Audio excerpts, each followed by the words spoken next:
بسم اللہ الرحمن الرحیم باب من خص بالعلم قوما دون قوم کراہیت اللہ یفہموا، اس بات کا بیان کہ علم کی باتوں میں کچھ لوگوں کو مخصوص کیا جائے، یعنی علم کی جو باتیں آپ کو معلوم ہیں یہ ضروری نہیں کہ ہر کس و ناقص کو وہ باتیں بتائی جائیں، بلکہ جو سمجھ سکتے ہیں ان کو بتائی جائیں اور جو نہیں سمجھ سکتے ان کو نہ بتائی جائے۔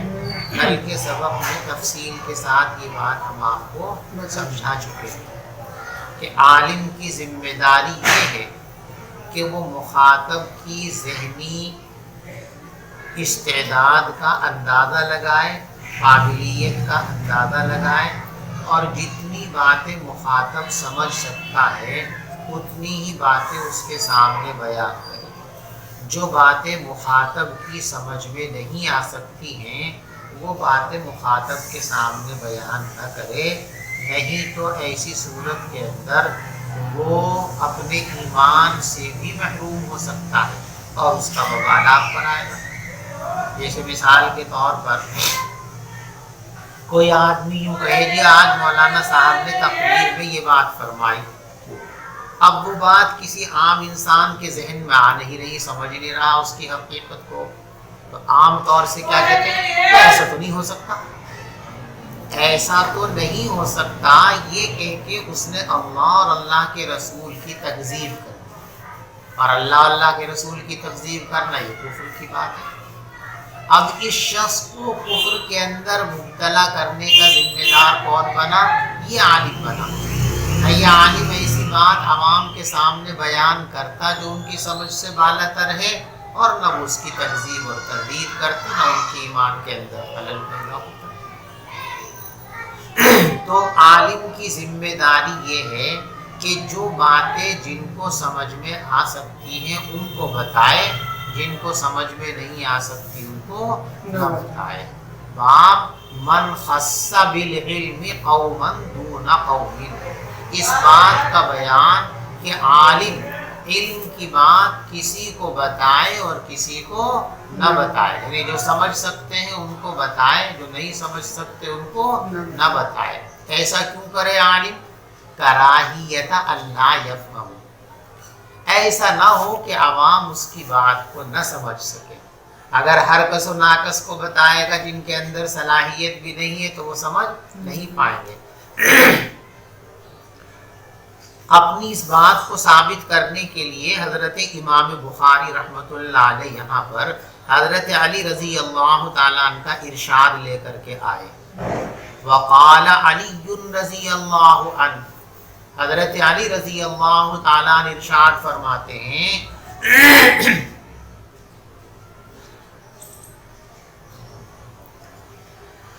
حدثوا الناس بما يعرفون، لوگوں سے وہی باتیں بیان کیا کرو جن کو وہ سمجھ سکتے ہیں۔ اسی لیے ایک روایت میں حضرت علی کا مقولہ یوں منقول ہے کلم الناس علی قدر عقولہم، لوگوں سے ان کی عقل اور سمجھ اور فہم و فراست کے مطابق بات کیا کرو۔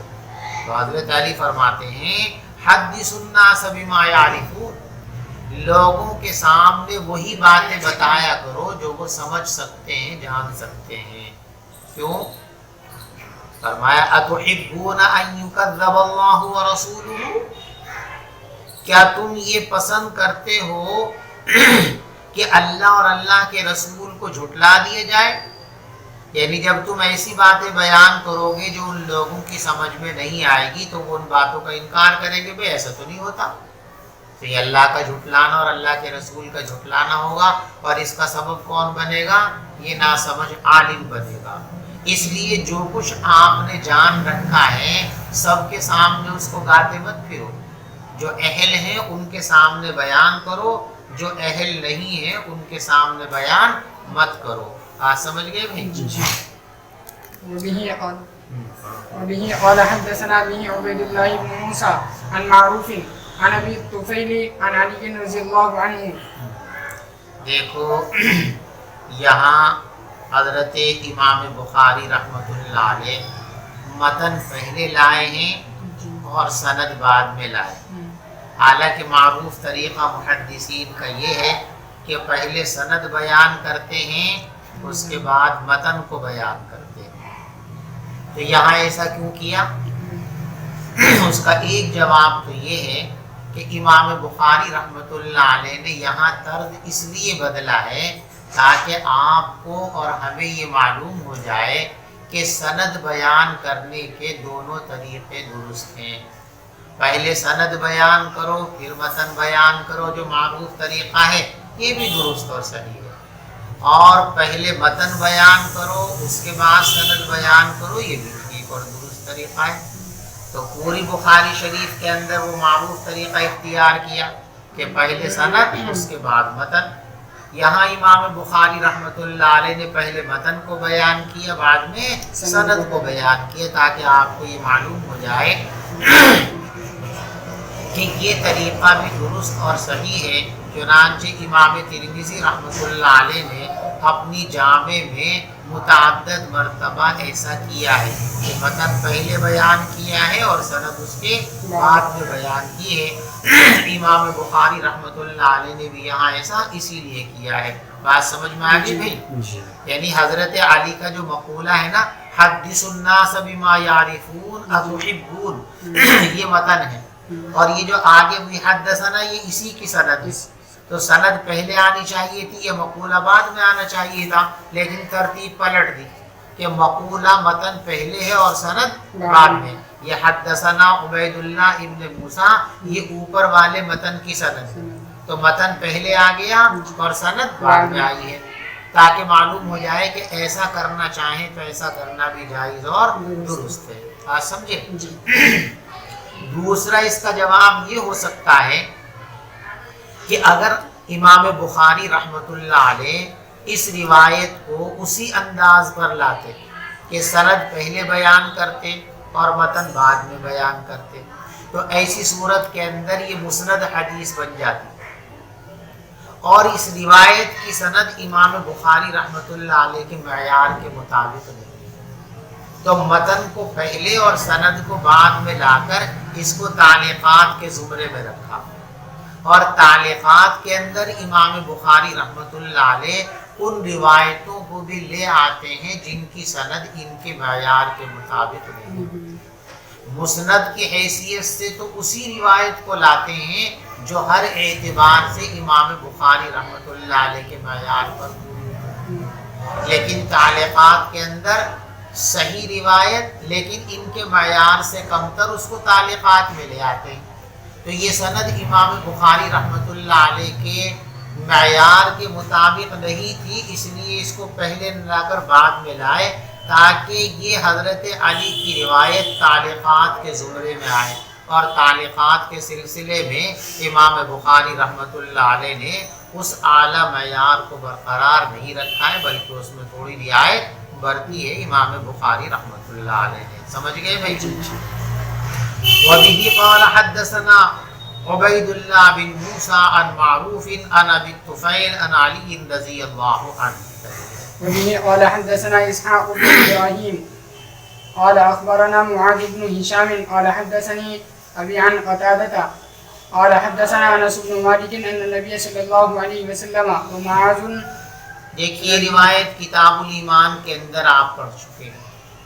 اس روایت میں حضور پاک صلی اللہ علیہ وسلم نے حضرت معاذ رضی اللہ تعالیٰ عنہ کو ایک بات بتائی اور یہ فرمایا کہ تم یہ بات کسی سے مت بتانا.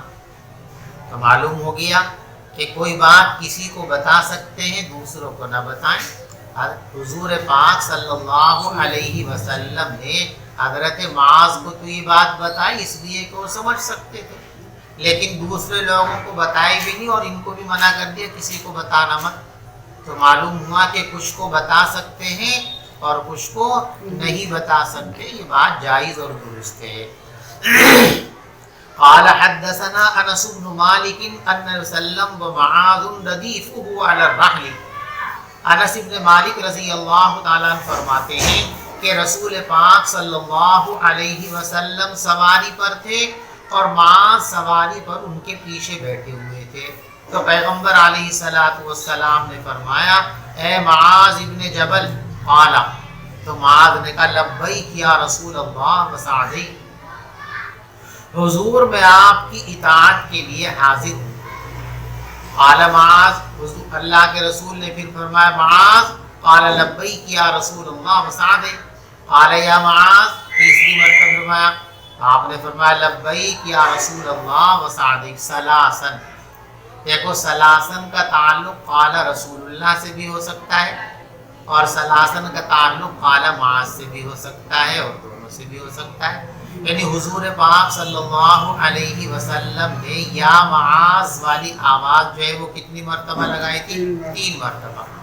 اور اگر قال معاذ سے جوڑ دیں اس کو کہ حضرت معاذ نے لبیک و سعدیک یا رسول اللہ کتنی مرتبہ کہا تھا؟ 3 مرتبہ کہا تھا. یہ بار بار آواز دینا، متوجہ کرنا دراصل تشویق پیدا کرنے کے لیے. جب بھوک میں کوئی چیز کھائی جاتی ہے تو بڑا مزہ آتا ہے، اور بغیر بھوک کے کھاؤ تو بڑھیا سے بڑھیا چیز میں بھی وہ لذت نہیں آتی. ایسے ہی جب طلب صادق کے بعد کوئی علمی مسئلہ، کوئی علمی بات کسی کو آتی ہے سامنے تو اسے شوق ہے نا، دل منتظر ہے، تو وہ سیدھی دل کی گہرائیوں کے اندر اتر جاتی ہے اور انسان اس کو کبھی فراموش نہیں کرتا. اور توجہ نہیں ہے، دھیان کہیں اور ہے، اور مولوی صاحب نے تقریر کر دی تو کان سے داخل ہوتی ہے، دوسرے کان سے نکل جاتی، دل کی گہرائیوں کے اندر نہیں پہنچتی. اس لیے پیغمبر علیہ السلام جب بات بیان فرماتے تھے تو مجمع کو اور مخاطب کو اپنی طرف متوجہ کر کے تب بات فرماتے تھے. جیسے پیچھے آپ نے روایت پڑھی نا کہ حجۃ الوداع کے موقع پر حضور پاک صلی اللہ علیہ وسلم نے پہلے حضرت جریر سے فرمایا انصت الناس، بھائی لوگوں کو ذرا چپ کرو، خاموش ہو گئے بھی چپ ہو جاؤ، متوجہ کیا بات ہے، حضور کچھ فرما رہے ہیں. پھر آپ نے تقریر فرمائی. تو تشویق کے لیے، شوق دلانے کے لیے، متوجہ کرنے کے لیے آپ نے بجائے ایک کے 3 مرتبہ آواز دی. معاذ جی حضرت، ہاں بھائی معاذ جی حضرت، ہاں بھائی معاذ جی حضرت. اب 3 مرتبہ سوچتا ہے کہ حضور 3 مرتبہ مجھے پکار چکے تو اس کا مطلب کوئی خاص بات بتانا چاہتے ہیں، کوئی خاص مسئلہ ہے. تو پوری توجہ ہوگی. اب پوری توجہ کے بعد اور پیغمبر علیہ السلام نے بات ارشاد فرمائی.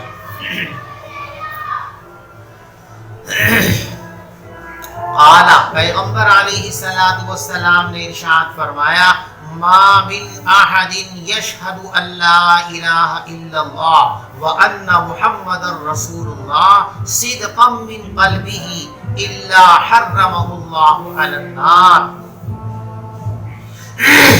جو شخص بھی اس بات کی گواہی دے کہ اللہ کے سوا کوئی معبود نہیں اور حضرت محمد مصطفیٰ صلی اللہ علیہ وسلم اللہ کے رسول ہیں، اور یہ گواہی وہ دل کی سچائی کے ساتھ دے.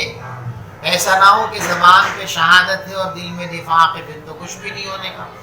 سچے دل سے کلمہ پڑھ لے تو اللہ تبارک و تعالیٰ اس کو جہنم کے اوپر حرام فرما دے. دیکھو یہاں پر ایک اشکال چھوٹا سا ہو سکتا ہے کہ اس روایت کا مطلب اور مفاد تو یہ ہے کہ کوئی بھی مومن چاہے وہ کتنا ہی گنہگار کیوں نہ ہو وہ جہنم میں نہیں جا سکتا، اس لیے کہ کلمہ گو تو ہر مسلمان ہے. مسلمان ہونے کی بنیاد ہی کلمہ ہے، اس کے بغیر تو کوئی مسلمان نہیں ہو سکتا. تو دنیا کا جو شخص بھی مسلمان ہے، چاہے وہ ولی ہو، نیک ہو، عبادت گزار ہو، یا فاسق فاجر ہو، شرابی ہو، جواری ہو، چور ہو، یہ تو ہر مسلمان کا عقیدہ ہے کہ اللہ کے سوا کوئی معبود نہیں اور حضرت محمد مصطفیٰ صلی اللہ علیہ وسلم اللہ کے رسول ہیں. اس عقیدے کے بغیر تو اسلام کے حدود میں داخل ہی نہیں ہو سکتا انسان. تو یہ دولت اور یہ نعمت ہر گنہگار مسلمان کو بھی حاصل ہے، اور حدیث میں یہ ہے کہ جس کو یہ دولت حاصل ہے اس پر جہنم حرام ہے. تو پھر اس کا مطلب تو یہ ہوا کہ کوئی بھی مسلمان چاہے وہ کتنا ہی بڑا گنہگار ہو وہ جہنم کے اندر نہیں جا سکتا. حالانکہ مختلف آیتوں اور روایتوں سے مسلمانوں کے سلسلے میں یہ بات آئی ہے کہ جو مسلمان گناہ کرے گا فلاں گناہ کی بنیاد پر فلاں گناہ کی بنیاد پر جہنم میں جائے گا. تو جو نافرمان گنہگار مسلمانوں کے جہنم میں جانے پر روایت دلالت کرتی ہے ان روایتوں میں اور اس روایت کے اندر تعارض ہو گیا، ٹکراؤ ہو گیا. سمجھ میں آ رہی بات؟ اس کو حل کرنے کے لیے حضرات محدثین نے مختلف چیزیں بیان فرمائی. بعض لوگوں نے تو یہ بیان فرمایا کہ یہاں ایمان قبول کرنے والی حالت مراد نہیں ہے، بلکہ مطلب یہ ہے کہ ایک آدمی لمبے زمانے سے گناہوں کے اندر مبتلا تھا، اب اس نے توبہ کی، پکی اور سچی توبہ کی، اور توبہ کرتے وقت اس نے یہ کلمہ پڑھ لیا، اس کے بعد مر گیا. تو ظاہر بات ہے اب تک کے جو گناہ کیے تھے وہ سب معاف ہو گئے، کلمے کی یہ عبادت اس کے پاس موجود ہے. اور جو آدمی اس حال میں مرے گا کہ اس کے ذمے گناہ بالکل نہ ہو اور نیکیاں ہوں، ایمان ہو، سیدھا سیدھا جنت میں جائے گا. تو یہ عام نہیں ہے بلکہ مخصوص ہے اس شخص کے لیے جو گناہوں سے توبہ کرے اور اس کے بعد مر جائے، پھر کسی گناہ کا موقع اس کو نہ ملا. بات سمجھ گئے؟ اور بعض لوگوں کی رائے یہ ہے کہ یہ اس شخص کے لیے مخصوص ہے جس نے ابھی اسلام قبول کیا اور اس کو کچھ کرنے کا موقع نہیں ملا. ظاہر بات ہے وہ سیدھا جنت میں جائے گا. اور بعض حضرات نے یہ تعبیر کی ہے کہ یہاں خلود سے مراد ہے، یہاں دخول سے مراد ہے ہمیشہ ہمیشہ کے لیے خلود مراد ہے.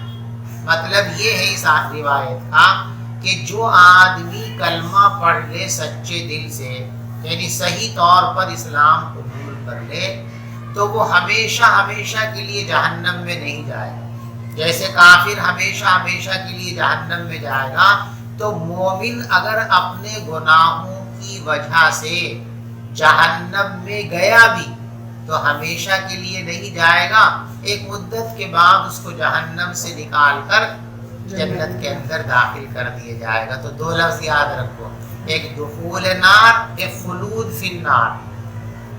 وہ جو روایتیں ہیں ان میں دخول فی النار کا تذکرہ ہے کہ گناہوں کی وجہ سے مومن کا بھی جہنم میں داخلہ ہو سکتا ہے.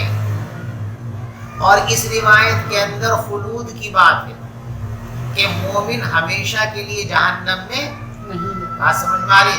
تو ان روایتوں کے اندر دخول کا ثبوت ہے اور اس روایت کے اندر خلود کی نفی ہے. تو تعارض کہاں رہا؟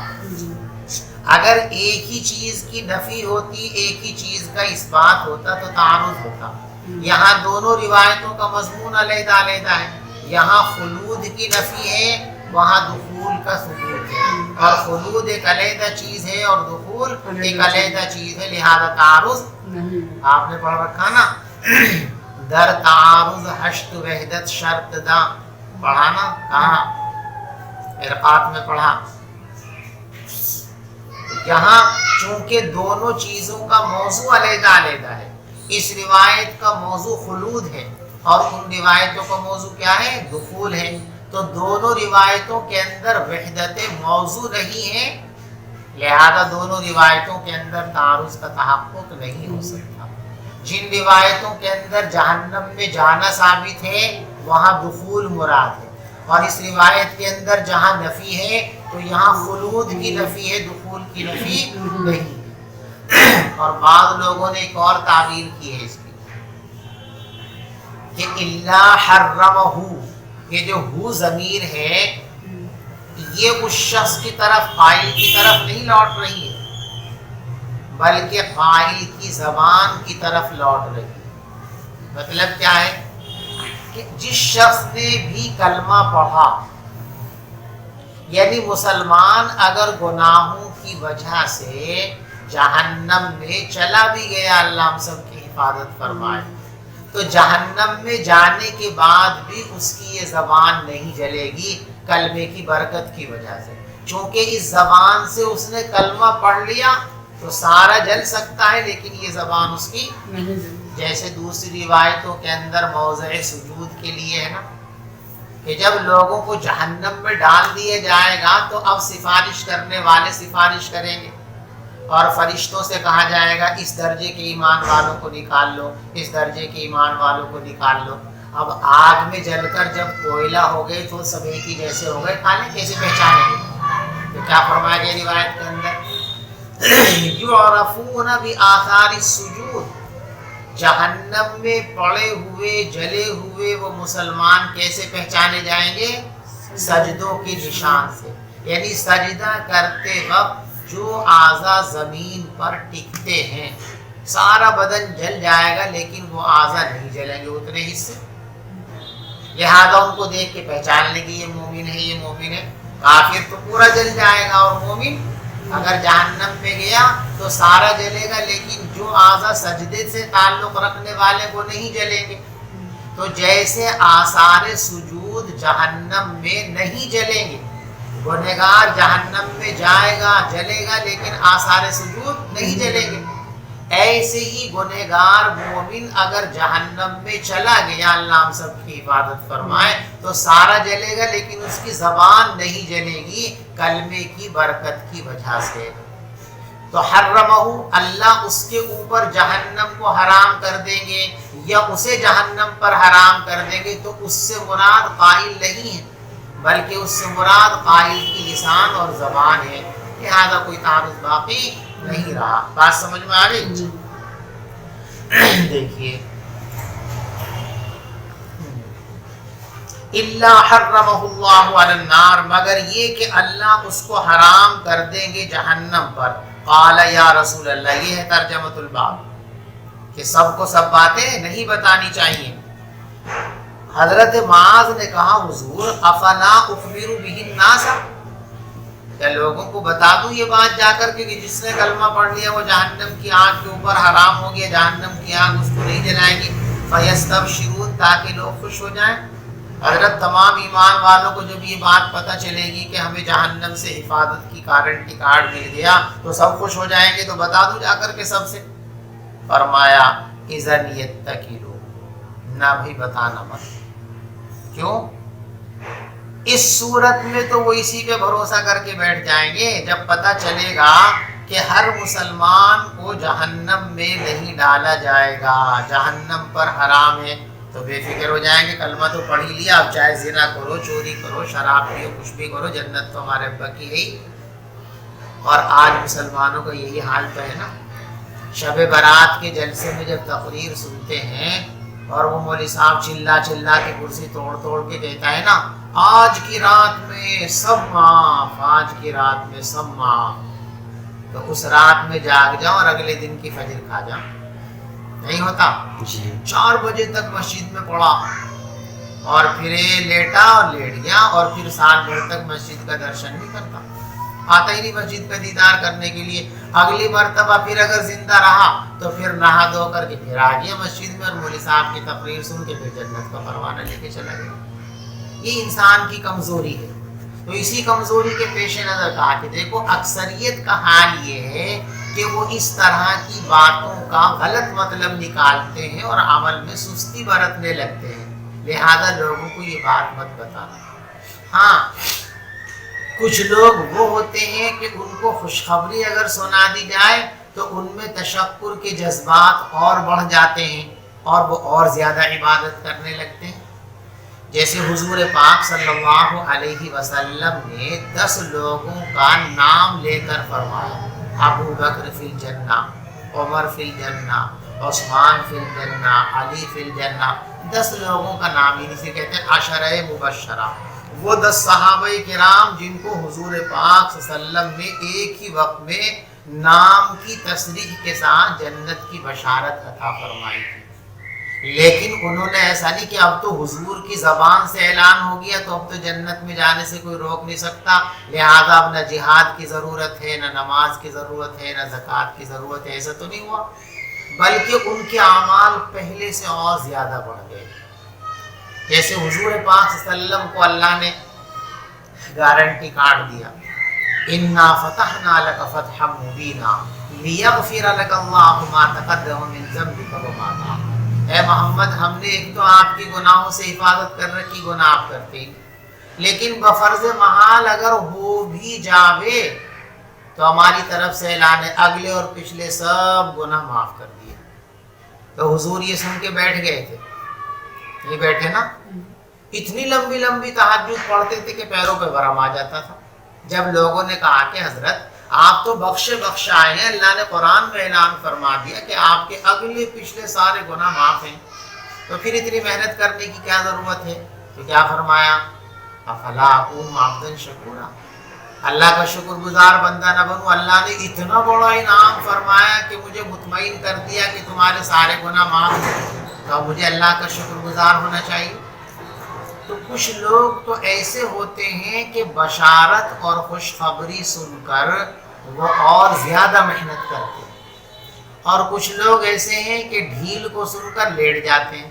جیسے جن طلباء کو پڑھنے کا حقیقت میں شوق ہوتا ہے, انہیں یہ بتا دیے جائے کہ بھئی اب کے جو استاد آئیں گے وہ امتحان لینے کے لیے ممتحن بڑے نرم ہے, فکر مت کرنا, بہت نرم ہے. جو ذہین اور سچے طالب علم کے شوقین, تو ان کی محنت اور بڑھ جاتی ہے. کوئی نرم ہے تو کافی نمبر دیں گے, لیکن اور محنت کریں گے تو اور زیادہ نمبر آ جائیں گے. اور جو ذرا دوسرے درجے کے طلباء ہیں وہ کتاب اٹھا کے تھاپ میں رکھیں گے, نرم ممتحن ہے, ہلکا امتحان ہو گئی چٹکیوں میں امتحان دیتے ہیں, مطالعہ ختم, تکرار ختم. اکثریت کا حال یہ ہے کہ وہ سہولت کی بات سن کے ڈھیلے پڑ جاتے ہیں, اور کچھ مخصوص لوگ وہ ہوتے ہیں کہ ان کو اگر سہولت کی بات بتائی جائے تو وہ شکر سے پانی پانی ہو جاتے ہیں. اتنی نعمت ہمارے اوپر, اتنی رعایت ہماری, تو ہمیں تو ایسے آقا پر قربان ہو جانا چاہیے, مر مٹ جانا چاہیے. آج سمجھئے, تو معلوم ہو گیا نا کہ جو غلط مطلب نکال سکتا ہو, جو حقیقت کو نہ سمجھ سکتا ہو, اس کو مت بتاؤ بات. ترجمۃ الباب ثابت ہو گیا. حضور پاک صلی اللہ علیہ وسلم نے حضرت معاذ کو یہ بات بتائی اور دوسروں کو بتانے سے منع فرما دیا. لہذا معلوم ہوا کہ علمی بات سب کو بتائی جائے ایسا نہیں, جو سمجھ سکتے ہیں انہی کو بتاؤ, جو نہیں سمجھ سکتے ان کو نہ بتاؤ. باب من خصا قوما بعلم دون قوم, کسی کو بتاوے اور کسی کو نہ بتاوے اس کی اجازت ہے. آج سمجھ گئے بھائی. وَأَخْبَرَ بِهَا مُعَاذٌ عِنْدَ مَوْتِهِ تَأَثُّبًا, پوری زندگی حضرت معاذ نے یہ بات کسی کو نہیں بتائی. جب بالکل آپ کی وفات کا وقت قریب آ گیا تو آپ نے لوگوں کو یہ حدیث سنا دی, تبھی ہم تک پہنچی, ورنہ ہم تک کیسے پہنچتی ہے حدیث. اخبر بها معاذ عند موته تعصبا, حضرت معاذ نے یہ حدیث بیان فرمائی اپنی موت کے وقت گناہ سے ڈرتے ہوئے. کیا گناہ؟ حدیث پاک میں ہے کہ جس کے پاس علم ہو اور وہ اس کو چھپا لے, لوگوں کو نہ بتائے, علم یوم القیامت بلجام من النار, تو قیامت کے دن اس کے منہ میں آگ کی لگام چڑھا دی جائے گی. تو اب یہ خیال ہوا کہ یہ علم کی بات ہے, میرے پاس ہے, میں نے اب تک کسی کو نہیں بتائی, تو کہیں وہ لجام نار والی سزا میرے لیے نہ ہو جاوے, اس لیے بتا دوں. آج سمجھ میں آ رہی؟ تو بالکل اخیر مرحلے میں بتائی. اب سوال یہ پیدا ہوتا ہے کہ یہ جو گناہ کا تصور ہے یہ پہلے کیوں نہیں جاگا تھا؟ پہلے بھی تو جاگ سکتا تھا. اس کا جواب یہ ہے کہ دیکھو, کوئی بات کسی انسان کو اب سمجھ میں آ جاوے یہ ضروری نہیں. بہت سی باتیں اس وقت سمجھ میں نہیں آتی, بعد میں سمجھ میں آتی. حضرت معاذ رضی اللہ تعالیٰ عنہ نے جب یہ دریافت کیا, افلا اخبر به الناس فیستبشرون, لوگوں کو بتا دوں تاکہ لوگ خوش ہو جائیں, تو آپ نے فرمایا کہ ادھر یتکلوا بتائیے مت، لوگ تو اسی پہ بھروسہ کر کے بیٹھ جائیں گے۔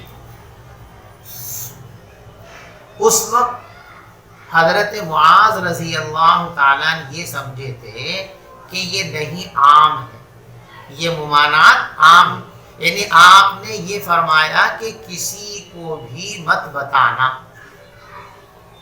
پہلے آپ یہ سمجھے۔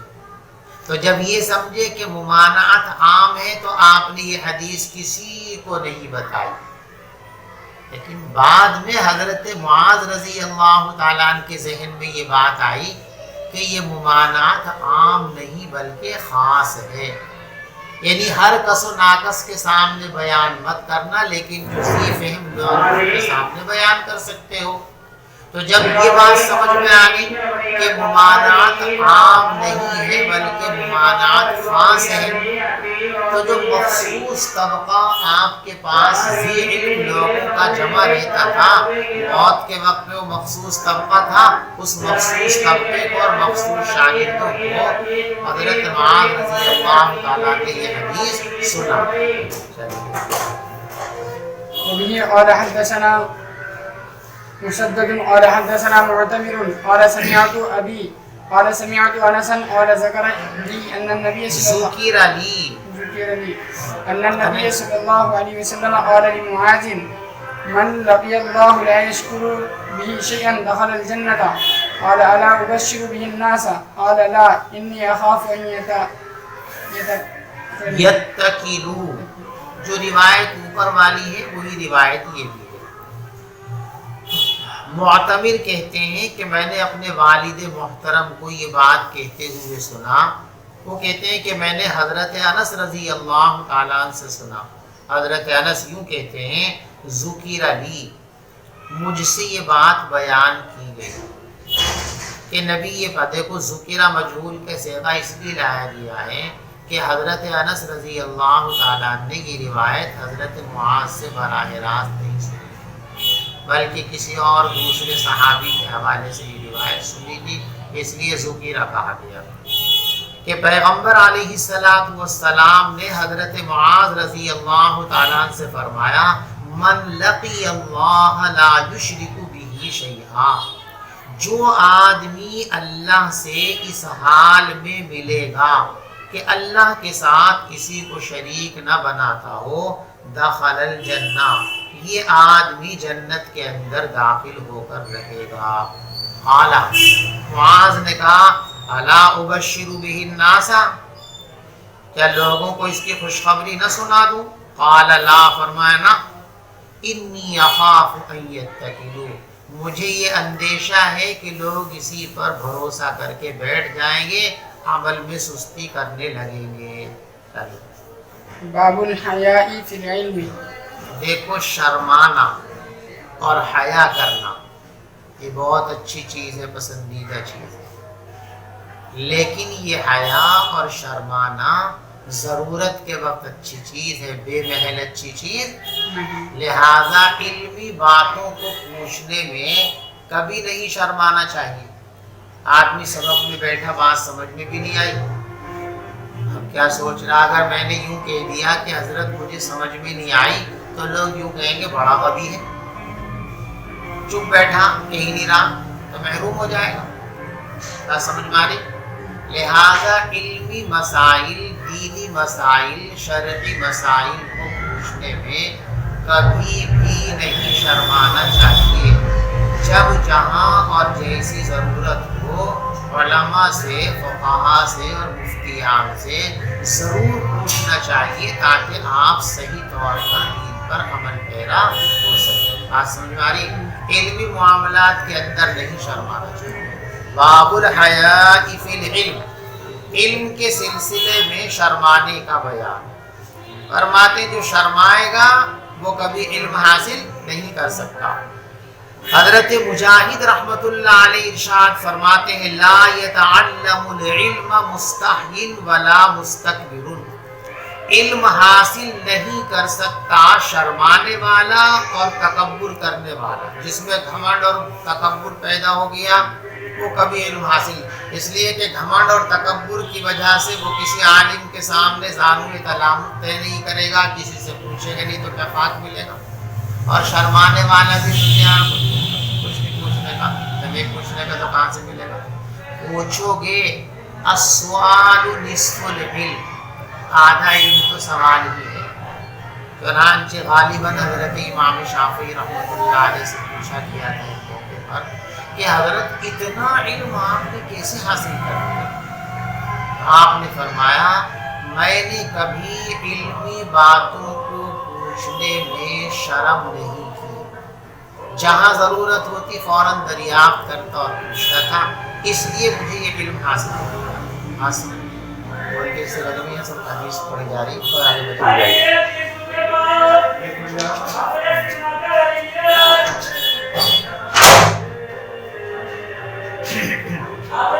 منٹ ذرا رک جائیے، میں شروع کر رہے ہیں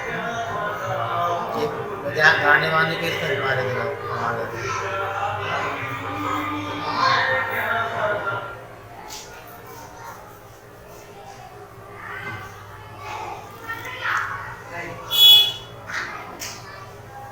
باب الحیاء فی العلم، علم کے سلسلے میں لا یتعلم العلم مستحی ولا مستکبر، شرمانے والا اور تکبر کرنے والا علم حاصل نہیں کر سکتا۔ معلوم ہوا علمی باتوں کو پوچھنے میں شرمانا نہیں چاہیے۔ اسی بات کو ثابت کرنے کے لیے حضرت عائشہ کا قول لائے۔ حضرت عائشہ فرماتی نعم النساء نساء الانصار، انصار کی عورتیں بڑی اچھی ہیں، لم یمنعہن الحیاء ان یتفقہن فی الدین، شرم ان کو دین کی سمجھ حاصل کرنے سے نہیں روکتی ہے۔ کوئی نہیں سوچتی کہ یہ پوچھیں گے تو لوگ یوں کہیں گے بڑی بے شرم ہے، لوگ شرمدار کہیں یا بے شرم کہیں، دین کی بات سمجھنے کے لیے اس کی پرواہ نہیں کرتی ہیں، بلا جھجک جو بات دین کی معلوم کرنا ضروری ہوتی ہے انصار کی عورتیں بلا تکلف اس کو معلوم کر لیتی ہیں۔ تو معلوم ہوا کہ طالب علم کو کبھی بھی علمی باتیں پوچھنے میں شرمانا نہیں چاہیے۔ عام انسان کو بھی دینی مسائل معلوم کرنے میں کبھی سمجھانا نہیں چاہیے، شرمانا نہیں چاہیے۔ چلیے وبه قال حدثنا محمد بن سلام قال أخبرنا أبو معاوية قال حدثنا هشام عن أبيه عن زينب بنت أم سلمة عن أم سلمة قالت جاءت أم سليم إلى رسول الله صلى الله عليه وسلم فقالت يا رسول الله إن الله لا يستحيي من الحق فهل على مرأة من غسل إذا احتلمت، فقال النبي صلى الله عليه وسلم إذا رأت الماء فغطت أم سلمة تعني وجهها وقالت يا رسول الله أو تحتلم المرأة؟ قالت نعم تربت يمينك فبما يشبهها ولدها أو كما قال۔ دیکھو صحابہ کی ایک مجلس منعقد ہے، اس میں صحابہ تشریف فرما ہے حضور کے پاس، اور اس مجلس میں پیچھے عورتیں بھی بیٹھی ہوئی ہیں، مشترک اجتماع، عورتیں اور مرد دونوں اس مجمع میں شریک ہیں، حضور پاک صلی اللہ علیہ وسلم سے دین کی باتیں سیکھنے کے لیے آئے۔ تو مجلس چل رہی تھی، ام سلیم رضی اللہ تعالی عنہا نے پیغمبر علیہ السلام سے ایک مسئلہ پوچھا کہ حضرت اگر عورت کو احتلام ہو جائے تو اسے غسل کرنا چاہیے کہ نہیں کرنا چاہیے؟ اب احتلام کا سلسلہ جو ہے یہ ذرا اندرونی چیز ہے،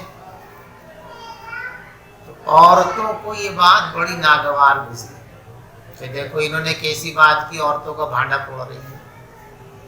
اور ام سلمہ رضی اللہ تعالی عنہا جو پیغمبر علیہ السلام کی زوجہ مطہرہ ہیں، انہوں نے تو ایسے منہ ڈھک دیا شرم کی وجہ سے کہ دیکھو کیسی بات کی انہوں نے، مردوں کے سامنے یہ بات، تو ہمارا بھانڈا پھوٹے گا مردوں کے سامنے۔ حضور پاک صلی اللہ علیہ وسلم نے ان کو بات سمجھائی۔ اس کا خلاصہ یہ ہے کہ دیکھو احتلام کا تعلق منی سے ہے۔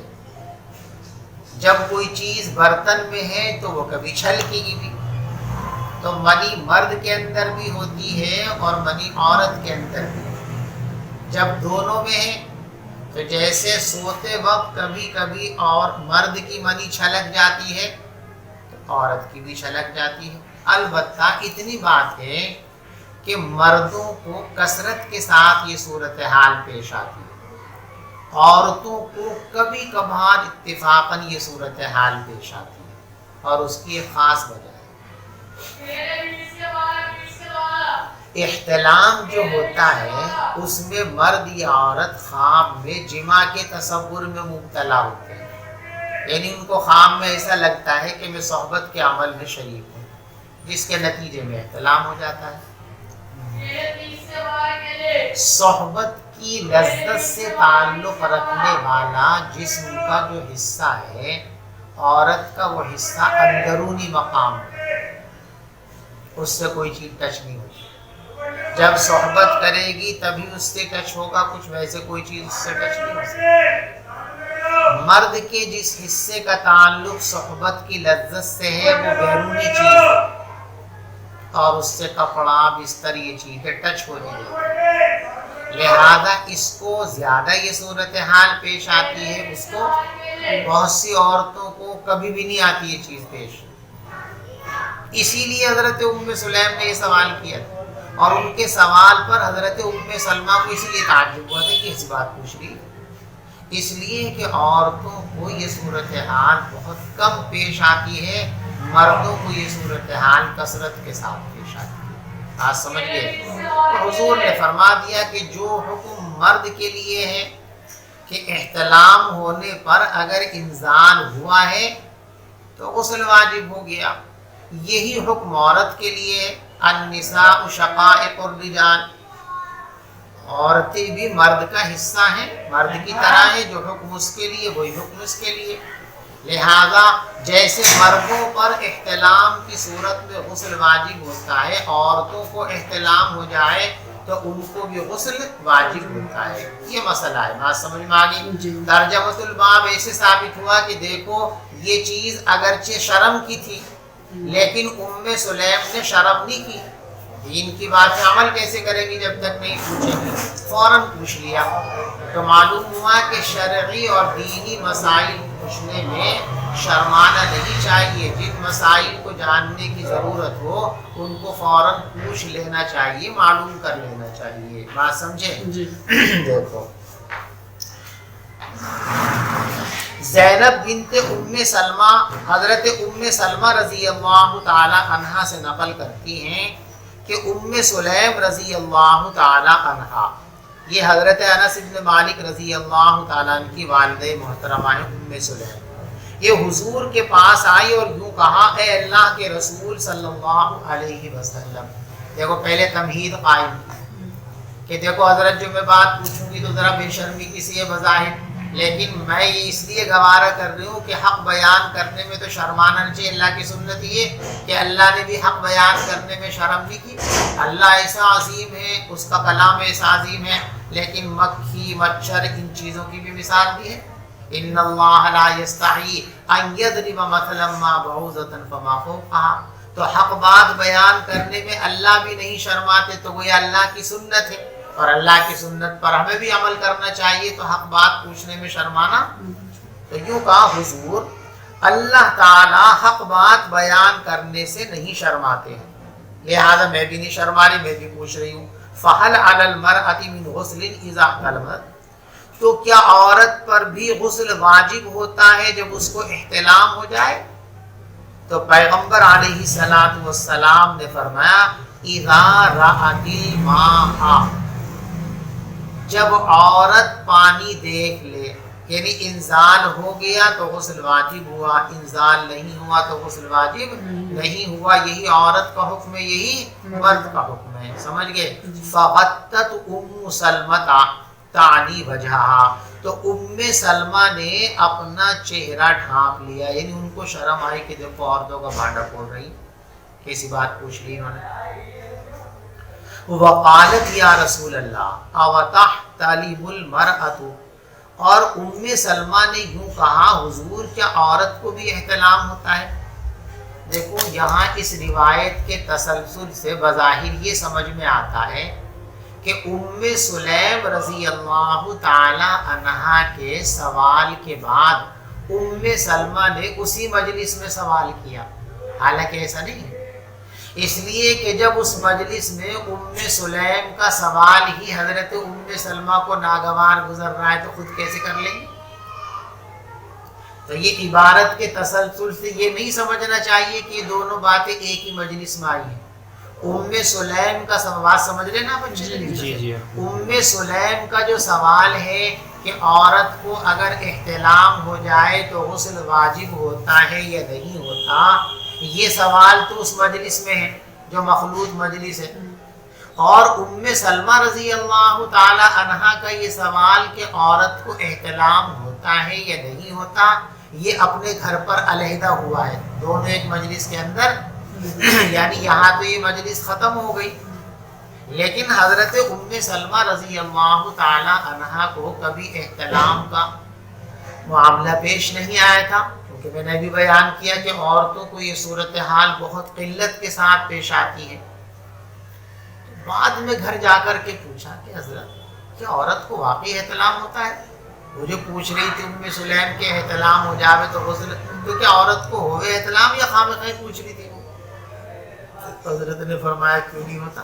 ہوتا ہے، تریبت یمین کی، تیرا ہاتھ خاک آلود ہو، بھئی احتلام کا تعلق منی کے وجود سے ہے کہ منی ہے تو احتلام ہوگا، منی ہے تو احتلام، اور جیسے مرد کے اندر منی ہوتی ہے عورت کے اندر بھی منی ہوتی ہے، اور فرمایا فَبِمَ يَشْبَهُهَا، اگر عورت کے منی نہ ہوتی تو پھر عورت کی شکل و صورت اس بچے میں کیسے آتی؟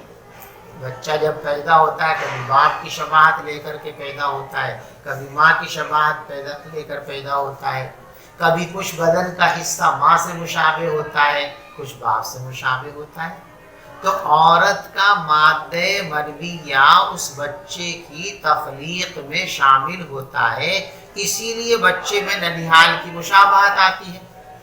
تو بچے میں ماں کی مشابہت، نانیحال کی مشابہت، یہ اس بات کا ثبوت ہے کہ عورت کے بدن میں منی ہوتی ہے، اور منی جہاں ہوگی چھلکے گی، تو منی ہے تو طے ہے کہ اس کو احتلام بھی ضرور ہوگا۔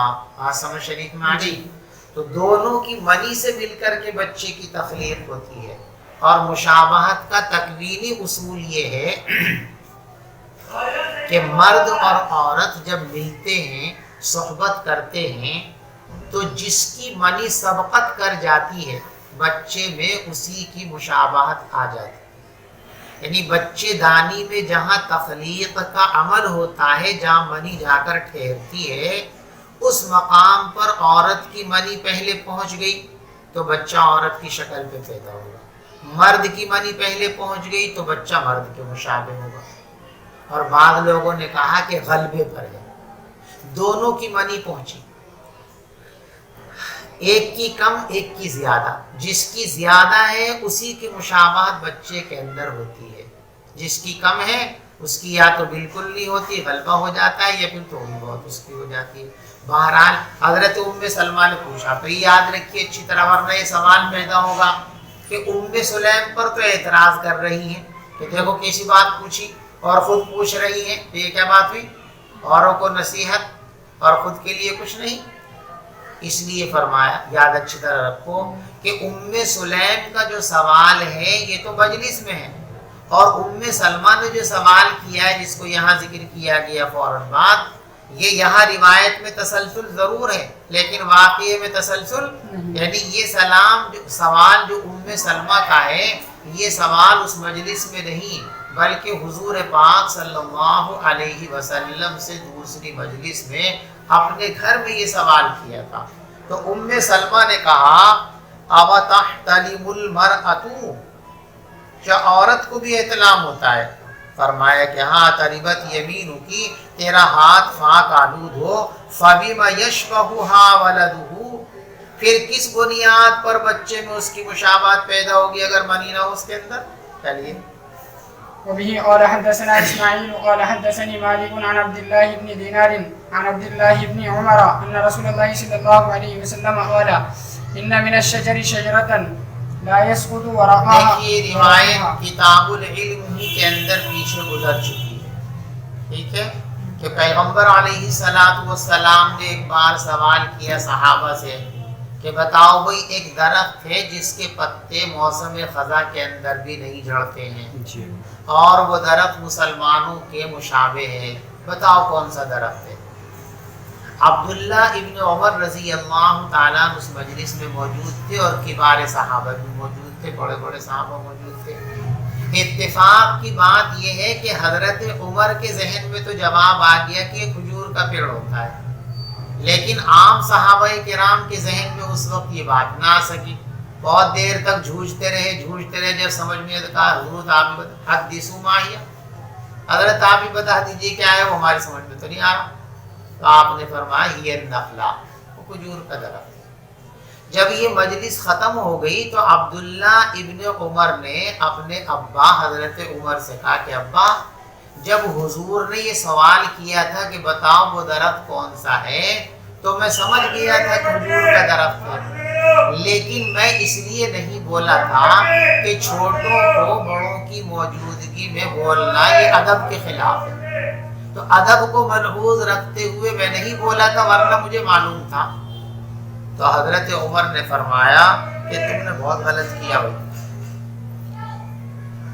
لَأَن تَكُونَ قُلْتَهَا أَحَبُّ إِلَيَّ مِنْ أَن يَكُونَ لِي كَذَا وَكَذَا، مجھے بے پناہ دولت مل جاوے اس سے جتنی خوشی ہوگی، تم اگر یہ جواب دے دیتے اس مجلس میں تو مجھے اس سے کہیں زیادہ خوشی ہوگی. ساری دنیا کی دولت ملنے پہ جتنی خوشی ہوتی ہے اس سے زیادہ خوشی مجھے کب ہوتی جب آپ حضور کی مجلس میں بتا دیتے کہ یہ کھجور کا درخت ہے. کیوں؟ اس لیے کہ اس سے تمہارا علم اور تمہاری فضیلت ثابت ہوتی، اور بیٹے کے کمال پر باپ کو بے انتہا خوشی ہوتی. باپ جو ہے بیٹے کے کمال پر جتنا مسرور اور خوش ہوتا ہے اتنا اپنے کمال پر بھی نہیں ہوتا. اپنے کمال سے بھی زیادہ خوشی کب ہوتی ہے باپ کو جب بیٹے کے کمالات کا ظہور ہوتا ہے. یہ فطری محبت ہے. اب دیکھیے ترجمۃ الباب یہاں سے کہ حضرت عبداللہ ابن عمر کے شرمانے کو حضرت عمر نے پسند نہیں فرمایا. کیا فرمایا کہ تمہیں شرمانا نہیں چاہیے تھا، بتا دیتے تم یہ بات. تو معلوم ہوا کہ علمی باتوں کے اندر شرمانا نہیں چاہیے. اگر علمی باتوں کے اندر شرمانا محمود اور پسندیدہ ہوتا تو حضرت عمر اپنے بیٹے سے کیا کہتے، بیٹے تم نے بہت اچھا کیا، بڑوں کی عزت کا پاس اور لحاظ کے شاباش شاباش، ایسے ہی ادب ہونا چاہیے. لیکن یہ تو نہیں کہا. کیا فرما رہے، تم نے کھو دیا موقع. بتا دیتے، تم اگر بتا دیتے تو میں اتنا خوش ہوتا کہ پوری دنیا کو پانے کے بعد بھی اتنا خوش میں نہیں ہو سکتا. چلیے. بابو من استحیا فامر غیره بالسؤال. دیکھو سوال کرنا اور علم حاصل کرنا یہ ضروری ہے. اب دو صورتیں ہیں. بہتر بات تو یہ ہے کہ انسان خود پوچھ لے جا کر کے، لیکن کبھی کبھی خود پوچھنے میں کچھ مصلحتیں مانے ہوتی ہیں. تو اگر مصالح مانے ہوں تو بس یہ نہیں کہ چھوڑ کے بیٹھ جاؤ، کسی اور سے پوچھوا لو. کوئی ایسی مصلحت ہے کہ اس مصلحت کا تقاضا یہ ہے کہ آپ نہیں بول سکتے وہ باتیں، تو اپنے کسی دوست کا سہارا لے لو اور دوست کا سہارا لے کر پھر وہ باتیں کہہ دو، پوچھ لو. اس لیے کہ حضرت علی رضی اللہ تعالی عنہ کو مزی بہت آتی ہے. دیکھو منی سے پہلے ایک لیس دار چکنی رطوبت نکلتی ہے جسے مزی کہتے ہیں، اور مزی کا حکم طہارت اور نجاست کے اعتبار سے پیشاب کی مانند ہے. یعنی نکل جائے تو وضو ٹوٹ جاتا ہے، کپڑوں پہ لگ جائے تو کپڑے کو دھونا ضروری، بدن پہ لگ جائے تو بدن کو دھونا ضروری. اس سے غسل واجب نہیں ہوتا. بہت سے لوگوں کو یہ سلسلہ عموماً یہ مزید سب کو نکلتی ہے انزال سے پہلے. جب بھی انسان صحبت کرتا ہے تو انسان سے پہلے، منی سے پہلے یہ مزی نکلتی ہے تاکہ منی کے نکلنے کے لیے راستہ ہموار ہو جائے، چکنا ہو جائے۔ تو یہ تو سب کو ہوتا ہے، کوئی انسان ایسا نہیں جس کو یہ مزی اس وقت نہ نکلتی ہو۔ لیکن بعض لوگ اس سلسلے کے اندر ایسے ہوتے ہیں کہ ذرا بھی جماع کا تصور کیا، جماع کی باتیں کی، بیوی سے پیار محبت کی باتیں کی تو مزی آ جاتی ہے فوراً۔ بہت لوگوں کو ایسا ہوتا ہے۔ حضرت علی رضی اللہ تعالیٰ عنہ کی صورت حال بھی یہی تھی کہ ذرا وہ اپنی بیوی کے ساتھ کچھ اس طرح کی باتیں کرتے تو فوراً مزی آ جاتی تھی، تو غسل کر لیا کرتے تھے یہ سمجھ کے بھی غسل۔ اب جب غسل کرتے کرتے تھک گئے تو سوچا پوچھتے لو حضور سے، لیکن اب یہ بات حضور سے پوچھنے میں شرم آ رہی ہے۔ کیوں؟ اس لیے کہ یوں کہیں گے نا کہ جی وہ جب بیوی سے باتیں کرتا ہوں تو مزی آتی ہے، اور بیوی کون ہے ان کی؟ حضرت فاطمہ رضی اللہ تعالیٰ عنہ جو آپ کی صاحبزادی ہیں۔ تو سسر سے یہ بات کرے آدمی داماد تو ذرا سسر کو بھی تھوڑی سی خجالت سی ہوگی، داماد کو بھی عجیب سا لگے گا۔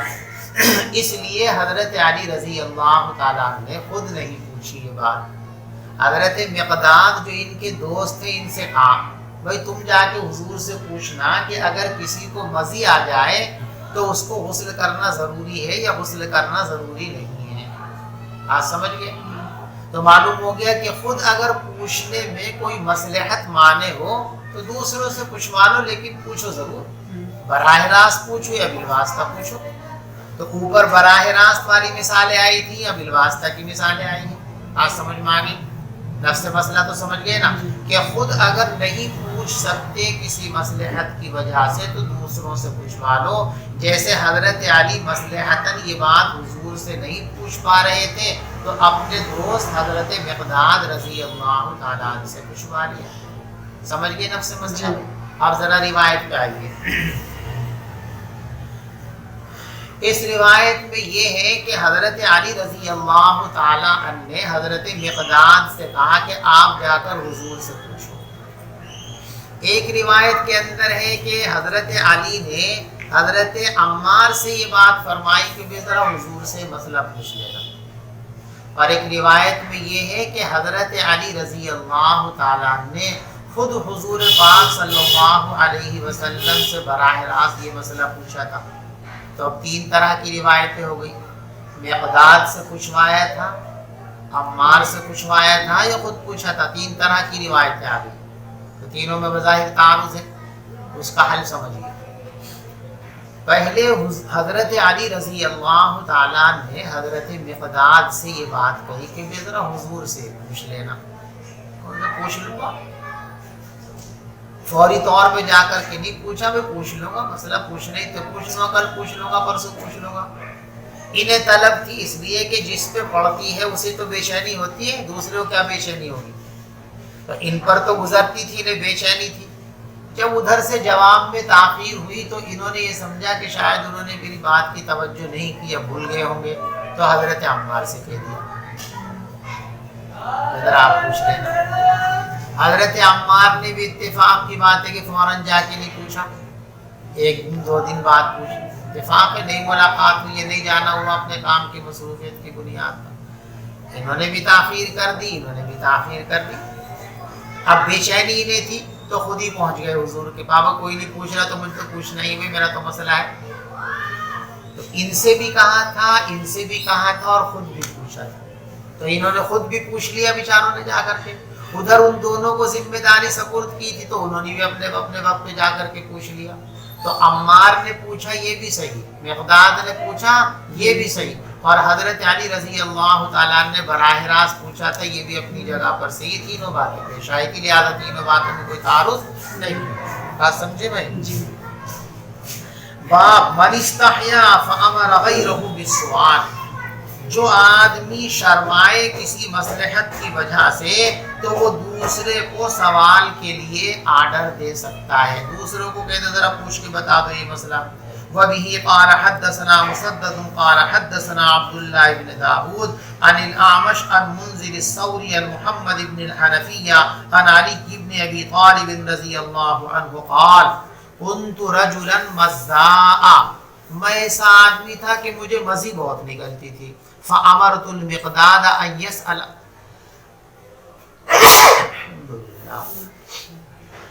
تو میں نے حضرت مقداد سے کہا کہ وہ حضور سے پوچھیں. فَسَأَلَهُ انہوں نے پوچھ لیا.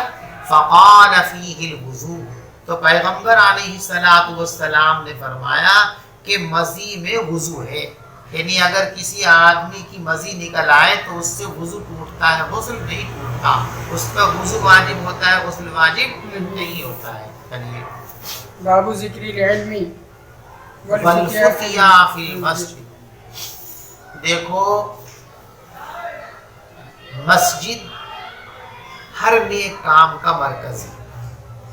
جیسے مسجد میں نماز پڑھی جا سکتی ہے، تلاوت کی جا سکتی ہے، ذکر کیا جا سکتا ہے، ایسے ہی مسجد میں بیٹھ کر پڑھنے اور پڑھانے کا کام بھی کیا جا سکتا ہے. افتاء کا کام بھی کیا جا سکتا. مفتی صاحب مسجد میں بیٹھ جائیں کہ یہی لوگ ہم سے آ کر کے مسائل پوچھیں. عالم صاحب مسجد میں بیٹھ جائیں کہ لوگ یہاں آ کر ہم سے علم سیکھنے جائز ہے.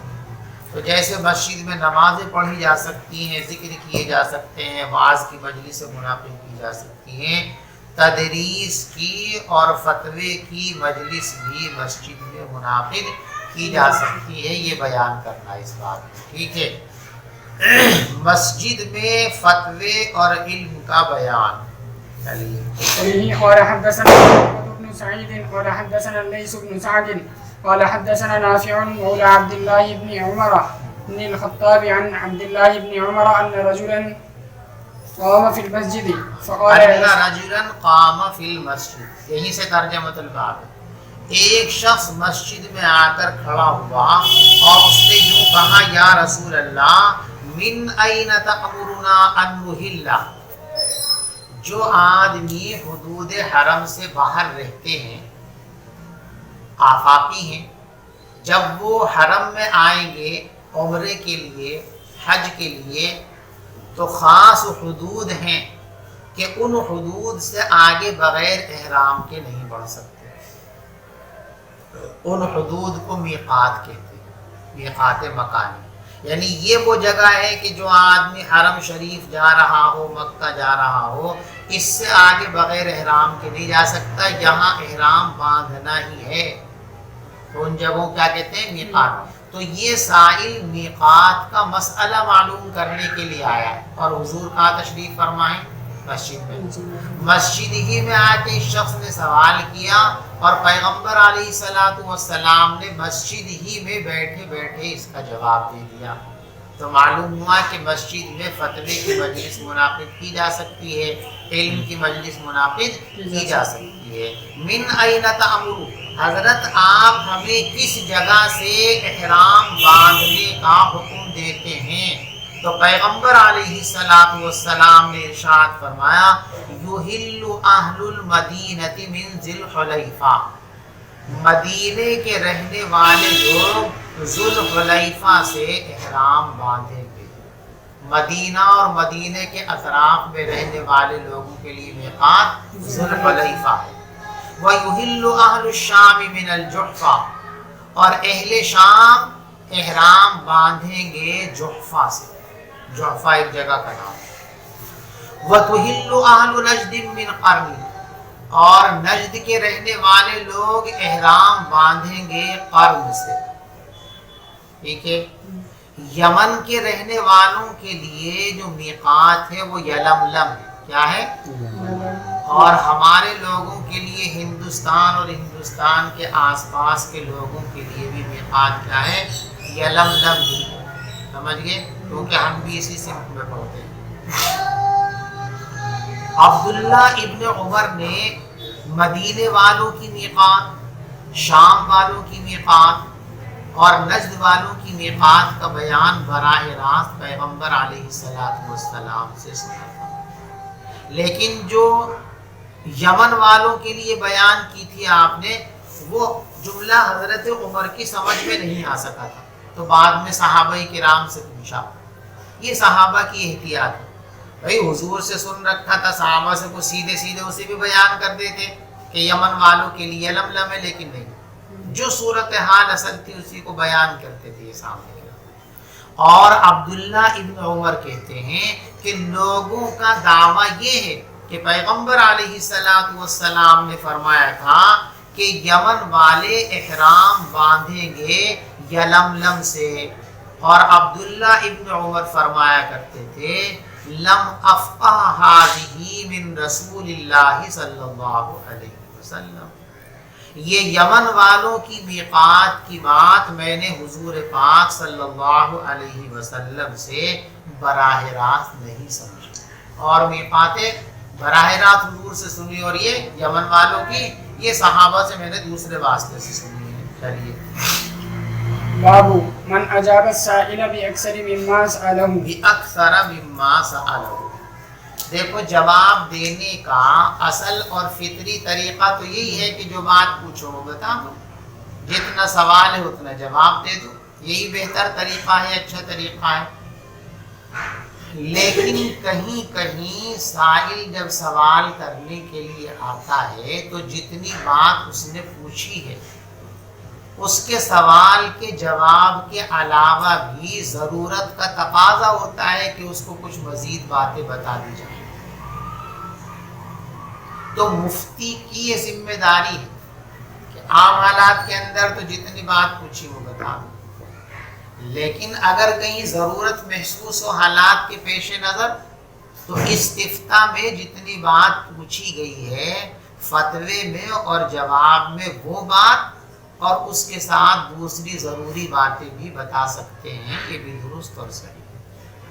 پیغمبر علیہ السلام سے یہ بات ثابت ہے کہ آپ سے سوال کیا جاتا تو جتنا سوال اتنا جواب، جتنا سوال اتنا جواب، لیکن کہیں کہیں ایسا بھی ہوا کہ جتنا سوال کیا آپ نے اس کے جواب کے ساتھ ساتھ مزید باتیں بھی بیان کروائی۔ دیکھو اس کی واضح مثال جس حدیث میں ہے، امام بخاری رحمۃ اللہ علیہ وہ حدیث یہاں پر نہیں لائے،